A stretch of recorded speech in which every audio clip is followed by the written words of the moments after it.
can do with some extra cash. I think he hurt one child, right?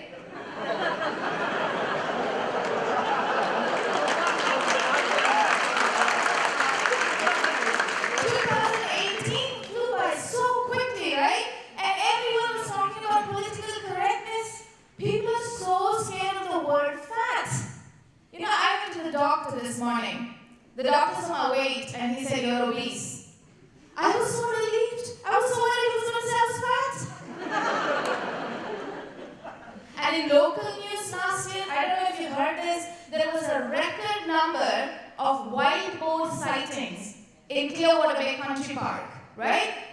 I know what really happened. I was there. You see, what happened was 2 busloads of Gujaratis arrived at Clearwater Bay Country Park. They put a plastic sheet on top of the barbecue pits. And on top of that, they kept dhoklas, laddus, theplas, kachoris, so many snakes.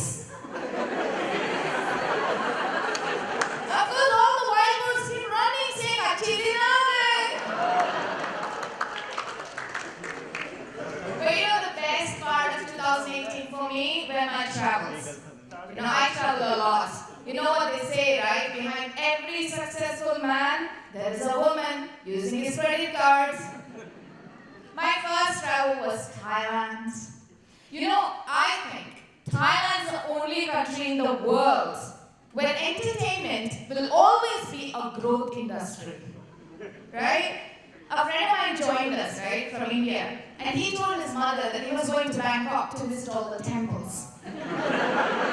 You know how that works, right?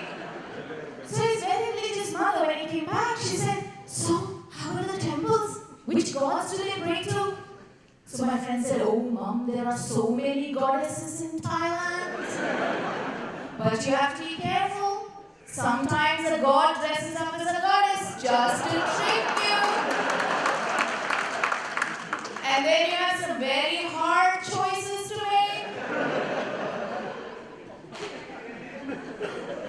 So my friend's mother said, "Which was the god? What was the name of the god that tried to trick you?" He said, "I can't remember, Mom, because it was a mouthful." He's a dark-skinned guy, right? So he confused all the Thai people all the time. They weren't sure whether he was black or Indian. And he loved it. He told all the Thai girls, "I'm just inches away from being black."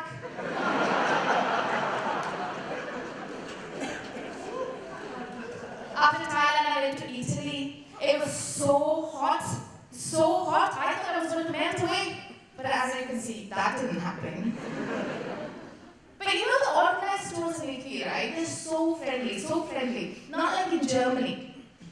In Germany, the tour guides are so serious, it's scary. I went to an organized tour in Germany once, right? And we were all standing waiting for the bus, and the tour guide wanted to count us. He said, "Stand against the wall." We panicked, 2 French men in my group surrendered. That reminds me, I was walking in Zakir Country Park, right? And I sneezed. A couple of German women were walking past, and they started walking really quickly. And I heard one of them say, "Pakistani, I think." And I thought, why would you be afraid if a Pakistani sneezes? It's not like he's going to go achoo-boom. That's like saying when a German farts, run because the gas might kill you.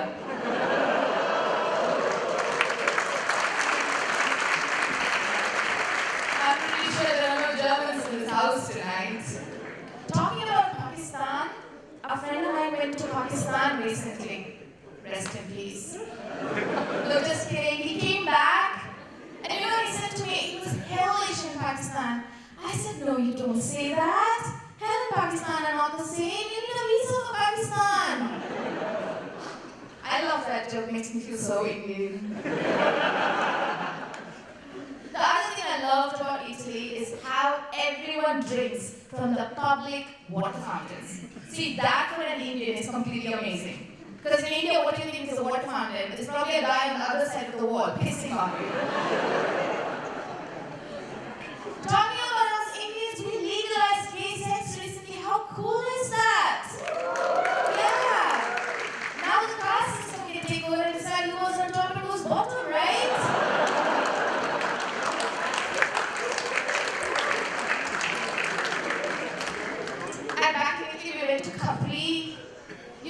mountains in Capri. There was one mountain especially. Apparently it was used to throw your lover down once the lover's over. Cheap Italian divorce, they said. I looked at my husband and I said, you wouldn't do that to me, would you, honey? Would you? He said, not if you have to walk up the bloody mountain first. My husband is so lazy. You know, all my friends' husbands are such babe magnets. I don't know how I got stuck with this rich magnet. A friend of mine was telling me the other day, I've got a 3-year-old in the house, staying with me for a week, and it's driving me mad. I said, that's just a week I'm married to one.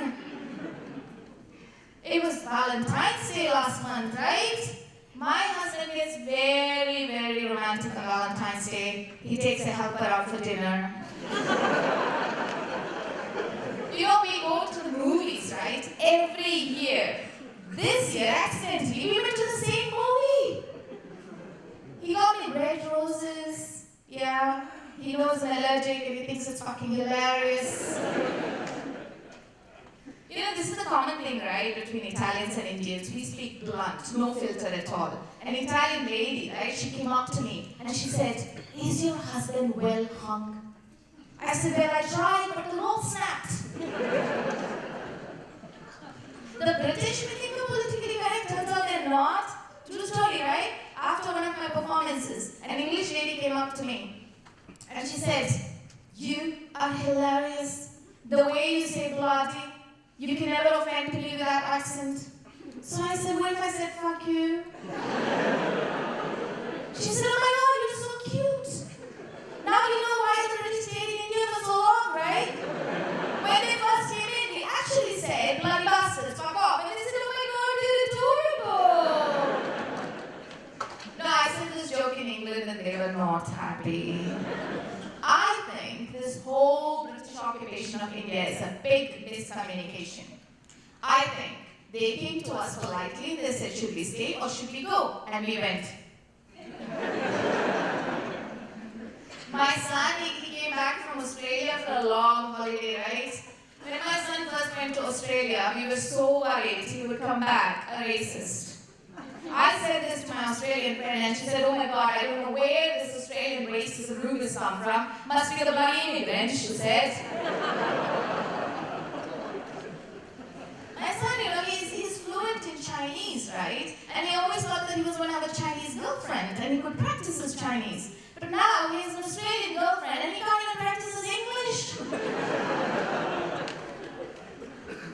Yeah, you know, in Australia, I don't know if you know this, right? In Australia, they call slippers as thongs, right? Whereas thongs for us is this extremely uncomfortable underwear that requires deforestation before you wear them.